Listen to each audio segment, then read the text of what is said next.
بسم اللہ الرحمن الرحیم والصلاة والسلام علی رسول اللہ سیدنا محمد وعلی آلہ وصحبہ اجمعین. آج آدم علیہ السلام کا قصہ شروع کریں گے, ٹھیک ہے نا؟ اور یہ پہلا پارٹ ہے. انشاءاللہ نیکسٹ ٹائم میں دوسرا پارٹ بھی لیں گے. اس میں شروعات سے تو یہاں سے شروع کرتے ہیں کہ سب سے پہلے اللہ تعالیٰ جو نا صرف وہی تھا. زمین اسمان سب کچھ پہلے سے شروع سے صرف اللہ ہی تھا, اور اس سے پہلے کچھ نہیں تھا. اللہ ہی سب سے پہلے ہے. اس کے عظیم ادنام ہیں, اس کے عظیم صفاتیں ہیں. وہ ایک اکیلے ہی تھا, واحد ہے, جس کے لیے سارے کے سارے محتاج تھے. اللہ تعالیٰ نے سارے خلائق پیدا کرے, ساری چیزیں پیدا کریں, اور وہ جو ہے ان سے جو بے نیاز ہے. اور سارے جو خلائق جن مخلوقات ہیں سارے اسی کے محتاج ہیں. تو اللہ تعالیٰ نے سب سے پہلے جو بنایا وہ بنایا عرش پانی کے اوپر. اور یہ عرش کے بارے میں اللہ تعالیٰ نے بتایا کہ بہت بڑی مخلوق ہے, بلکہ وہ سمجھے کہ سب سے جتنی بھی مخلوقات اللہ نے پیدا کی ان سے سبوں سے بہتر ہے, ان سے سبوں سے بڑی ہے, ان سے چوڑی ہے, اونچی ہے, بھاری ہے. اور وہ آسمانوں اور زمین کے اوپر ایسا ہے جیسے کہ گنبد میں ہوتا ہے ایسا ہے. اس کے 4 پاؤں ہیں, اور ان کو جو ہے فرشتوں نے تھاما ہوا ہے. اور یعنی اس کے بارے میں یہ بھی ہے کہ بہت کریم ہے, سخی ہے, طاقتور ہے. پھر اللہ تعالیٰ اس عرش کے اوپر مستوی ہوا ہے. حتی امام شافعی بولتے ہیں کہ استوا جو ہے نا وہ ہم کو پتا ہے کہ اللہ تعالیٰ اس پہ عرش کے اوپر ہے, لیکن اس کے بارے میں پوچھنا کیسے یہ بدعت ہے. یہ ہم کو پتا ہے کہ اس عرش کے اوپر اللہ تعالیٰ ہے. پھر اللہ تعالیٰ نے قلم پیدا کرا, اور وہ بھی قلم بھی ایک بڑی مخلوق ہے, اور اس کی قدرت یعنی کہ اس کی قدر جو صرف اللہ جانتا ہے اس پین کی. اور پھر وہ جو ہے نور سے پیدا کرا اللہ تعالیٰ نے.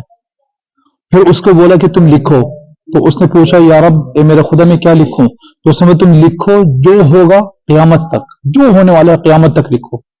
تو اس نے لکھا, اور کس چیز کے اوپر؟ لوح المحفوظ, ایک تختی کے اوپر لکھا, جو محفوظ تختی ہے اس کے اوپر لکھا. اور تختی جو ہے وہ تقریباً اس میں سفید موتی کی طرح ہے, اور اس کے جو دو آگے پیچھے کے جو دفت بولتے ہیں, جس کو بولتے ہیں غلاف جو ہے اس کا, وہ جو ہے سرخ یاقوت کی طرح ہے. اور اس کی جو کتابیں جو لکھی ہوئی وہ روشنی سے لکھی ہوئی ہے. اس کے 50,000 سال کے بعد اللہ تعالیٰ نے آسمان اور زمین پیدا کرا.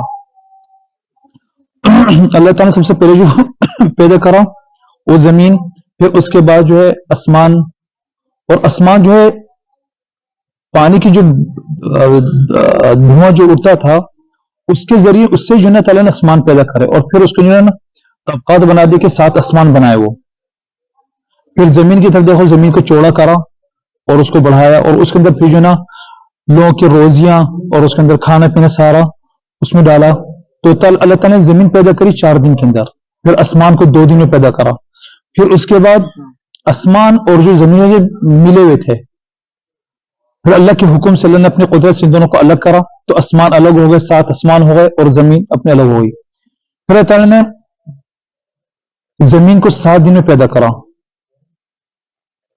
7 دن میں, جیسے صحیح مسلم کے اندر اس میں ایک روایت ہے ابو ہریرہ رضی اللہ عنہ سے کہ رسول صلی اللہ علیہ وسلم نے ان کا ہاتھ تھاما, اور اس کا کہا کہ اللہ تعالیٰ نے جو ہے زمین, اللہ تعالیٰ نے جو ہے مٹی پیدا کری تھی ہفتے کے دن میں, اور اس میں پہاڑ پیدا کرے اتوار کے دن میں, اور پھر درخت پیدا کرے پیر کے دن میں, اور ناپسندیدہ چیزیں جو ہوتی ہیں وہ منگل کے دن میں, اور بدھ کے دن بھی جو روشنی پیدا کری, اور جمعرات کے دن اس میں سارے کے سارے جانوروں کو اور ان کو پھیلایا اس کے اندر. اور آدم علیہ السلام کو عصر کے دن, جمعے کے دن عصر کے بعد پیدا کرا, عصر سے لے کے بلکہ رات کے ٹائم تک. اس ٹائم کے اوپر آدم علیہ السلام کو پیدا کرا. اور اللہ تعالیٰ نے آسمانوں کے اوپر فرشتوں کو پیدا کرا, اور ان کو روشنی سے پیدا کرا ہے. اور جناتوں کو زمین پہ پیدا کرا, اور ان کو جو ہے آگ کے شعلوں سے پیدا کرا ہے. اور ان کو حکم دیا تھا, کچھ اوامر دیے تھے, اور کسی چیز کے منع, کچھ چیزوں سے منع بھی کرا تھا, اور ان کے لیے کچھ حلال اور حرام بھی بتایا تھا. لیکن جنہوں نے کیا کرا, حکم نہ مانا, نافرمانی کری, اور اس کے علاوہ اس میں زمین کے اندر فساد کرنا شروع کر دیا, اور تکبر اور خون ریزی کرنا شروع کر دیا, اور یعنی فساد لگا دیا. تو اللہ تعالیٰ نے پھر فرشتوں کو حکم کرا کہ تم جو ہے جنوں کو, جو فاسد جنہوں نے ان کو قتل کرو, ان سے جا کے لڑو. پھر فرشتے جو ہے زمین پہ اترے, اور انہوں نے جو ہے نا جنوں سے لڑائی لڑی اور جنگ کری, اور حتیٰ کہ ان لوگوں کو جو ہے نا اتنا بھاگا کہ ان کو جو ہے زمین کے زیادہ تر حصے سے ان کو جو ہے کونوں کونوں میں جو سمندر کے جو کونوں کونوں میں جو جزیرے تھے ادھر جا کے ان کو جو ہے نا وہ ادھر چلے گئے. تو زیادہ تر جو زمین جو تھی پھر ان سے پاک ہو گئی تھی جو فساد لوگوں میں. اور انہی کے درمیان میں ایک ایسا جن تھا جس کا نام تھا ابلیس.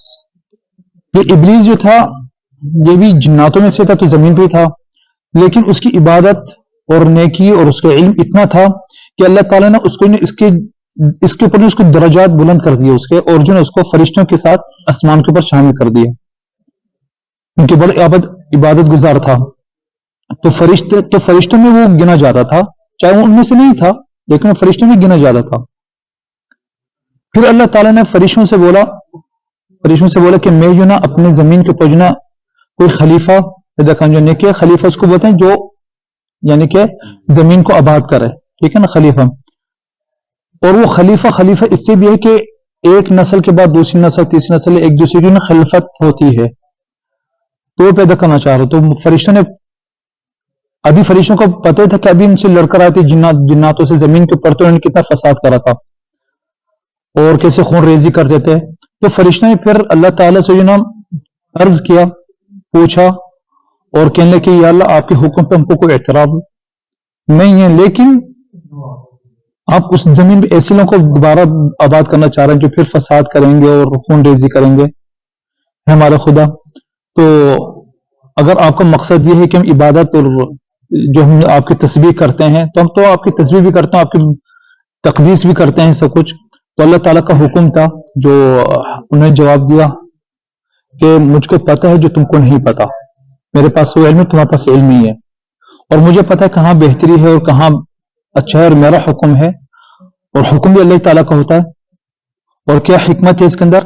اور اللہ تعالیٰ کی جو علم کے اندر ان کے فرشتوں کی اتنی سوچ اور سمجھ وہاں تک نہیں پہنچ سکتی جہاں تو اللہ تعالیٰ کو پتا ہے. تو فرشتے جو چپ ہو گئے انہوں نے بولا ٹھیک ہے یا اللہ آپ کی، اور انہوں نے اللہ کی باتیں مان لی، اللہ کی بات مان لی. پھر جمعے کی دن جو ہے نا، اور جمعہ کا دن جو ہے نا بہت عظیم دن ہوتا ہے، اسی کے اندر اللہ تعالیٰ نے آدم علیہ السلام کو پیدا کرا اور اسی دن جمعے کے دن زمین کی طرف اتارا. اور اسی جمعے کے دن اللہ تعالیٰ نے آدم علیہ السلام کی توبت بھی قبول کری تھی، اور جمعے کے دن آدم علیہ السلام فوت بھی ہوتے، اور جمعے کے دن قیامت بھی ہوگی. تو اللہ تعالیٰ جب آدم علیہ السلام کو پیدا کرا تو اللہ تعالیٰ نے ایک مٹھی بھر جو نا مٹی لی زمین سے، ہر رنگ میں سے اور ہر قسم میں سے اور ہر صفت میں سے. جب بھی آدم علیہ السلام کی جو ضرورت آئی، آدم علیہ السلام کی جو ضرورت جو آئی،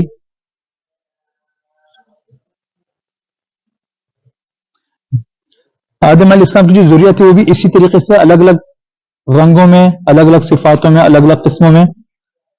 اللہ تعالیٰ نے آدم علیہ السلام کو مٹی سے پیدا کرا، ٹھیک ہے. پھر وہ مٹی کو جو نا پانی کے ساتھ ملایا تو ایسی مٹی ہو گئی، طین بولتے ہیں، طین ہو گئی نا، گاڑی ہو گئی. اس کے بعد پھر اس مٹی کو چھوڑا، حتیٰ کہ اس کی جو نا کچھ عرصے چھوڑ جب بالکل چکنی سی مٹی ہو گئی. اس کے بعد جو ہے سوکھ گئی اور ایسے ہو جیسے سوکھے اپنے برتن نہیں ہوتے مٹی کے جیسے، ویسے ہو گیا. اور اس میں کھوکھلے سے تھا وہ، ٹھیک ہے نا. اور ان کی جو آدم علیہ السلام کی ضرورت تو آپ کو پتا ہے کہ ماء مہین سے پیدا کرا ہے، ناپیچیدہ پانی سے. تو اللہ تعالیٰ کی خلقت تھی. حتیٰ کہ ایک مرتبہ ام المومنین عائشہ رضی اللہ عنہا کہنے لگی کہ فرشتے جو پیدا ہوئے ہیں روشنی سے، اور جنات جو ہیں وہ پڑھنے آگ کے شعلے سے پیدا ہوئے ہیں، اور آدم علیہ السلام پیدا ہوئے جیسے تم لوگوں کو پتا ہے کہ یہ جو ذکر ہوا ہے تھوڑی دیر پہلے.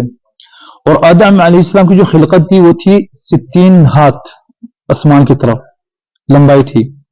اور اللہ تعالیٰ نے ان کو کچھ دن جو ہے نا بنا کے اور ان کو کچھ عرصے تک ایسے چھوڑ دیے تھے کہ ان میں روح نہیں ڈالی گئی تھی، ٹھیک ہے. تو اجوف تھے ان کے اندر، خالی تھے، اندر سے کھوکھلے سے تھے. تو جب اس حالت کے اندر تھے نا تو ابلیس جو تھا نا اس وقت آسمانوں پہ تھا، تو وہ دیکھتے تھے اللہ تعالیٰ نے کس مخلوق کو پیدا کرا ہے. وہ گہرا یعنی کہ آگے پیچھے گھومتے تھے اور دیکھتے تھے کہ کیا مخلوق پیدا ہوئی ہے، کیا چیز ہے یہ، اور اس پہ نظر رکھتے تھے. اور جب اس نے دیکھا کہ کھوکھلے سے نا تو اس کو پتہ چل گیا کہ یہ لوگ جو نا یہ جو مخلوق ہو رہی ہے نا وہ ایسے کہ اپنے اوپر کنٹرول نہیں کر سکتی ہے، یعنی کہ اتنی مضبوط نہیں ہے، کمزور سی ہے کہ اس کے اندر کمزور بھی، اور اس کے اندر وہ چیز طاقت نہیں جو دوسرے مخلوقات کے اندر ہے. لیکن وہ پھر بھی ان کی دیکھتا. پھر اللہ تعالیٰ نے جو ہے ان کے ذریعے یعنی کہ روح جو ہے پھونکی ان کے اندر, اور جب ان کے اندر زندگی جسد کے اندر جو ہے زندگی جو آ گئی اور جان آ گئی, تو آدم علیہ السلام کو چھینک سی آئی, تو انہیں بولا الحمدللہ. تو اللہ تعالیٰ نے ان سے بولا کہ یرحمک اللہ, اللہ تم پہ رحم کرے, خدا تم پہ رحم کرے. اور ان سے بولا کہ جاؤ آدم علیہ السلام اور جو فرشتے ہیں نا وہاں پہ, ان کو جا کے بولو السلام علیکم, ان کو سلام کرو. تو وہاں پہ گئے آدم علیہ السلام اور ان کو بولا کہ جیسے اللہ تعالیٰ کو حکم دے کہ السلام علیکم. تو فرشتے نے جواب دیا وعلیکم السلام ورحمۃ اللہ وبرکاتہ.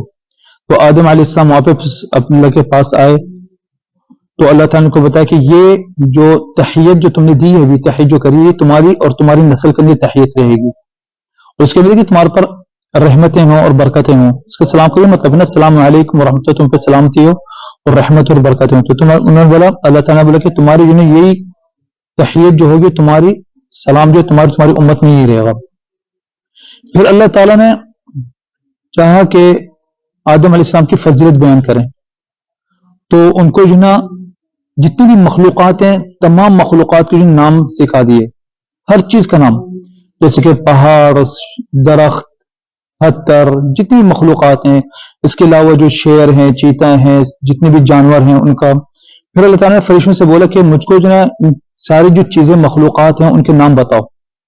تو فرشتوں نے جواب دیا بغیر پورے ادب کے ساتھ کہ رب العزت تعالی, یہ رب العزت, ہم لوگ کو صرف اتنا ہی علم ہے جتنا آپ نے ہم کو سکھایا ہے. آپ کی ذات پاک, ہم کو صرف اتنی علم ہے جو تو آپ نے سکھایا ہے, اور آپ ہی علم اور حکمت والے ہیں. پھر اللہ تعالیٰ نے آدم علیہ السلام کو بتایا کہ آدم تم ان کو نام بتاؤ ان سب چیز کے. تو آدم علیہ السلام نے ہر چیز کا جو ہے نام کو بتاتے گئے. تو یہاں پہ فرشتوں کو پتہ چلا کہ واقعی آدم علیہ السلام کی جو ہمارے پر جو فضیلت جو دی گئی ہے وہ اس وجہ سے دی گئی ہے کہ ان کے پاس جو علم اللہ تعالیٰ نے کو سکھایا ہے اس کی وجہ سے. پھر اللہ تعالیٰ نے فرشتوں کو حکم کرا کہ آدم علیہ السلام کو سجدہ کرو. اب وہ سجدہ جو تھا وہ پہلے دور کے جیسے ہمارے رسول کے دور سے جو شریعت سے پہلے جو سجدہ تھا وہ ایک طرح کا سلام کی طرح کیا جاتا تھا, عبادت کے طور پہ نہیں کیا جاتا تھا کہ انسان بولے کوئی بڑی شے ہے, کوئی بڑی شخصیت ہے, اس کے لیے ہم سجدہ کر رہے ہیں. تو تعظیم نہیں تھی اس میں, عظمت نہیں تھی, لیکن ایک طریقہ تھا سلام کرنے کا, ٹھیک ہے نا. تو سجود کر گیا آدم علیہ السلام کو, فرشتوں کو حکم دیا. اب فرشتوں کے درمیان میں تو جنات وہ ابلیس بھی رہتا تھا, تو اس کے اوپر بھی اس کو بھی حکم دیا گیا تھا.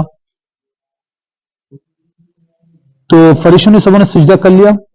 ابلیس جو ہے اس کے اندر تکبر سے آ گیا, اور وہ جو ہے نا اکڑ کے تکبر سے کہنے کہ میری تو اصل خلقت جو ہے وہ تو آگ کی شعلوں سے ہے, اور اس کی خلقت جو ہے تو وہ تو دیکھ رہا تھا خلقت کو, اس کی تو مٹی سے ہے. تو اس نے جو ہے سجدہ نہیں کرا.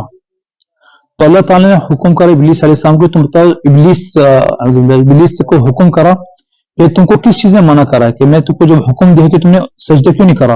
تو اس ملعون نے جواب دیا کہ میں اس سے بہتر ہوں, تم نے مجھ کو, آپ نے جو ہے مجھ کو آگ کے شعلے سے پیدا کرا ہے اور اس کو مٹی سے پیدا کیا ہے. تو اللہ تعالیٰ کا حکم آیا کہ جا تو یہاں سے نکل جا, اتر جا, تیرا تو اس قابل ہے کہ تو تکبر کر, تیری اوقات نہیں کہ تو تکبر کر, اس طرح ذلیل ہو کے تو یہاں سے نکل جا. اور اسی طریقے سے یہ اس کو جو نا اس کے جو اس نے عمل کرا تھا اس کو صلہ ملا ہے اس کا, کیونکہ اس سجدے سے اس نے انکار کرا, وہ تکبر کی وجہ سے انکار ہوتا, اللہ نے اس کو ذلیل کر دیا. پھر ابلیس نے, اس ملعون ابلیس نے جو نا اللہ تعالیٰ سے جو نا بولا کہ مجھ کو مہلت دے دیں آپ, اور مجھ کو موت نہ دیں جب تک کہ قیامت نہ ہو جائے, جب تک کہ لوگ جو نا اپنے قبروں سے نکل جائیں, جب تک مجھے موت نہ دیں, اور وہ قیامت کے دن ہوگا. اور اس کا اس سے یہ مطلب تھا کہ وہ ابھی نہ مرے بھی. تو اللہ تعالیٰ نے اس کو بولا ٹھیک ہے تمہاری, میں اللہ تعالیٰ نے اس کا حکم نہیں بولا ٹھیک ہے تم کو جو میں مہلت دیتا ہوں, اور قیامت تک مقدر ایک معلوم وقت تک, مخصوص وقت تک تم کو میں مہلت دیتا ہوں. اور وہ وقت ہوگا جب جناب اسرافیل پہلی مرتبہ پھونک ماریں گے تو سارے کے سارا خلائق جو ہیں مر جائیں گے, تو وہ اس ٹائم میں ابلیس بھی مر جائے گا. اس وقت پھر شیطان نے اعلان کرا کہ یعنی کہ میں جو نا آدم اور اس کی جو نسل جو نا اس سے جو میں دشمنی رکھوں گا. اور اس وقت سے جو نا وہ کوشش کرتا رہتا کہ آدم علیہ السلام کی ذریت کو جو مسلسل جو نا گمراہی کی طرف لے کر جائے. تو اللہ تعالیٰ نے اس سے بولا کہ نکل جاؤ تم جنت سے, یہاں سے دھکیل دیا اس کو اور ذلیل کر کے. اور یہ بھی کہا آگے کہ تم اور تمہارے کو جو بھی پیروی کرے گا ان سے میں جہنم کو بھر دوں گا. اور اس طریقے سے آدم علیہ السلام کی اور ابلیس کی دشمنی اور بلکہ جنگ شروع ہو گئی ہے. ایک طرف آدم علیہ السلام اور اس کی ذریہ، اور دوسری شیطان اور اس کی نسل. اس کے اندر ذکر آیا قرآن کے اندر کافی جگہوں کے اوپر اس چیز کا پورا قصے کا ذکر آیا ہے، کیسے آدم علیہ السلام کا اور ابلیس علیہ السلام کو جو پورا جو ہے پورا سورۃ البقرہ میں آئی، اعراف میں آئی، کافی صورتوں میں آیا. پھر اللہ تعالیٰ نے آدم علیہ السلام کے لیے بیوی پیدا کری، اور وہ آدم علیہ السلام کی پسلی سے پیدا ہوئی تاکہ ان کو ان کے ساتھ راحت ملے اور سکون ملے، اور انہی کے ذریعے پھر کی نسل جو ہے ذریت شروع ہو جائے. اور اللہ تعالیٰ نے پھر ہمارے جو والدین جو تھے آدم علیہ السلام و حوا، ان کو بولا کہ تم جنت میں رہو اور تم لطف اٹھاؤ اس جنت کی جو نعمتیں ہیں، کھانا پینا جو تھا اس میں پھل وغیرہ جو تھے اور جو بھی نعمتیں تھیں اس میں جو تم لطف اٹھاؤ. لیکن ان کو منع کر دیتے کہ ایک درخت جو مخصوص درخت ہے اس کا پھل تم نہیں کھانا، بلکہ اس کے قریب نہیں جانا. اور ان کو اس چیز کے اوپر باقاعدہ تاکید کری تھی کہ اگر تم نے اس کے قریب چلے گا تو تم ظالم لوگوں میں سے ہو جاؤ گے، تو اس میں سے نہیں کھانا. تو شیطان کو یہ موقع ملا اور اس نے وسوسہ کرنا شروع کر دیا آدم علیہ السلام کے ساتھ، تاکہ آپ اور بڑے غرور کے ساتھ ان کو بتاتا تھا کہ بھائی آپ اس درخت میں سے کھا لیں، اور ان کے اوپر جھوٹ بولنے لگا. اور جھوٹ کہ اللہ تعالیٰ آپ کو اس واسطے اس درخت میں سے کھانے سے منع کرا کہ تم فرشتے نہ بن جاؤ اور ہمارے فرشتے میں مسلسل ہو جاؤ، تو تم اس میں سے کھا لو. اور اس طریقے سے اگر تم اس درخت میں سے کھا لے تم یہاں پہ مسلسل خالد ہو جاؤ گے، مخلد ہو جاؤ گے، مسلسل یہیں پر رہو گے اور کہیں جاؤ گے. اور قسمیں کھائیں اس کی چیز کے اوپر کہ واللہ میں تمہاری اس میں بڑی نصیحت ہوں، تمہارے بڑا کہ نصیحت گزار ہوں. اور اس میں سے اور آدم اور حوا کے ذہن میں یہ بات نہیں آئی کہ یہ جھوٹی بول سکتا اللہ کے اوپر، کہ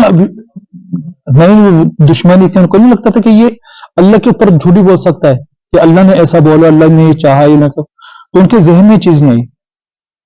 تو انہوں نے اس کی ابلیس کی بات مان لی، اور جب انہوں نے درخت میں سے کھایا، چکھا ہی تھا، تو ان کے اوپر یہ لباس جو تھا، ان کے اوپر جو ایک روشنی سی تھی وہ ان کے اوپر سے ہٹ گئی، اور ان کی شرمگاہیں نظر آنے لگی. اور آپ کو پتہ ہے کہ ایک انسان کی جو اپنی ایک فطرت ہوتی ہے نا، ایک جو انسان ایک سلیم فطرت والا جو بندہ ہوتا ہے وہ اپنی شرمگاہوں کو ڈھکتا ہے. تو فوراً جو درخت کی جو جنت میں جو پتے جو تھے بڑے بڑے ان سے اپنے آپ کو ڈھکنے لگے، اپنی شرمگاہیں ڈھکنے لگے. اور اسی دوران اللہ تعالیٰ نے ان کو بلایا، ان کو کہا کہ میں نے تم کو اس چیز سے منع نہیں کرا تھا، اور تم کو بولا تھا کہ اس درخت کے قریب نہیں جانا، اور یہ شیطان تمہارا کھلا دشمن ہے. اس وقت آدم اور حوا کو احساس ہوا کہ ان کی غلطی کا، اور انہوں نے اپنی غلطی کا اعتراف کرا.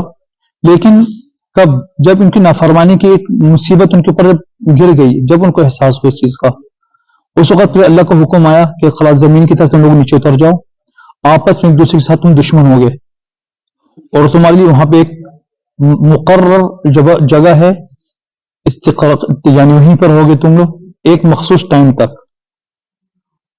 تو آدم علیہ السلام اور حوا جو زمین کی طرف آ گئے بڑے افسوس کے اندر، اور ان کو اس چیز کا بڑا افسوس تھا کہ ان کے ساتھ یہ کیا ہوا. اور آدم علیہ السلام کو اللہ تعالیٰ نے پھر کچھ کلمات سکھائے، کچھ ایسے الفاظ سکھائے تاکہ وہ اس طریقے سے اپنی توبت کریں، استغفار کرے. تو آدم علیہ السلام دہراتے ہوئے نیچے اترے تھے، ربنا ظلمنا انفسنا وان لم تغفر لنا وترحمنا لنكونن من الخاسرین. یا اللہ ہم نے اپنے آپ کے اوپر اپنے نفس کے اوپر ظلم کرا، اور اگر آپ ہماری مغفرت نہیں کریں گے اور رحم نہیں کریں گے ہم کے اوپر تو ہم جو ہے نقصان والے ان میں شامل ہو جائیں گے، نقصان اٹھانے والوں میں شامل ہو جائیں گے. تو اللہ تعالیٰ نے ان کو معاف کرا، اور پھر جو ہے ان کی توبت قبول کری، اور ان کو جو ہے پھر زمین میں منتخب کر دے کہ وہ نبی ہوں، اللہ کی طرف سے وہ نبی ہوں زمین کے اوپر. تو ایسے آدم علیہ السلام سب سے پہلے نبی تھے. آج اتنا ہی کافی، اور انشاءاللہ دوسری مرتبہ انشاءاللہ اس کا جو دوسرا جو پارٹ ہوگا اس میں پورا کریں گے، پھر آگے کیا ہوا آدم علیہ السلام کے قصے میں.